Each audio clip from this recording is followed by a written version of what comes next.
പ്രിയപ്പെട്ട സഹോദരങ്ങളെ, ഞാൻ ജിനു സാബു.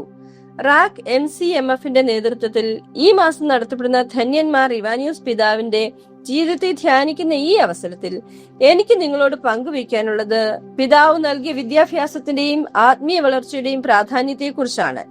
മാർ ഇവാനിയോസ് പിതാവ് വിദ്യാഭ്യാസത്തെ വെറും അറിവ് സമ്പാദിക്കാനുള്ള മാർഗമായി കണ്ടിരുന്നില്ല, മറിച്ച് മനുഷ്യന്റെ ബുദ്ധിയെയും ഹൃദയത്തെയും സ്വഭാവത്തെയും രൂപപ്പെടുത്തുന്ന ശക്തിയായി അദ്ദേഹം അതിനെ വിലയിരുത്തി. നല്ല വിദ്യാഭ്യാസം വ്യക്തിയെ സമൂഹത്തിന് ഉപകാരപ്രദനാക്കുകയും ദൈവത്തിന്റെ മഹത്വത്തിനായി തന്റെ കഴിവുകൾ ഉപയോഗിക്കാൻ പ്രാപ്തനാക്കുകയും ചെയ്യുമെന്ന് അദ്ദേഹം വിശ്വസിച്ചു. വിദ്യാഭ്യാസത്തോടൊപ്പം ആത്മീയ വളർച്ചയും അനിവാര്യമാണെന്ന് അദ്ദേഹം പഠിപ്പിച്ചു. അറിവ് മാത്രം മതിയാകില്ല, ദൈവഭക്തിയും പ്രാർത്ഥനയും ധാർമ്മിക മൂല്യങ്ങളും ജീവിതത്തിൽ ഉണ്ടായിരിക്കണം.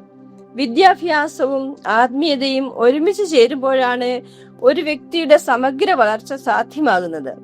ഈ ദർശനത്തിന്റെ ഫലമാണ് അദ്ദേഹം നിരവധി വിദ്യാഭ്യാസ സ്ഥാപനങ്ങൾ സ്ഥാപിക്കുന്നതിനും പ്രോത്സാഹിപ്പിക്കുന്നതിനും നേതൃത്വം നൽകിയത്.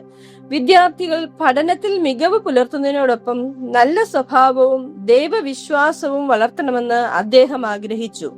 ഇന്ന് നമ്മുടെ കാലഘട്ടത്തിൽ സാങ്കേതിക വിദ്യയും അറിവും വളരെയധികം പുരോഗമിച്ചിട്ടുണ്ടെങ്കിലും ആത്മീയ മൂല്യങ്ങൾ നഷ്ടപ്പെടാനുള്ള സാധ്യതയും വർദ്ധിച്ചിട്ടുണ്ട്.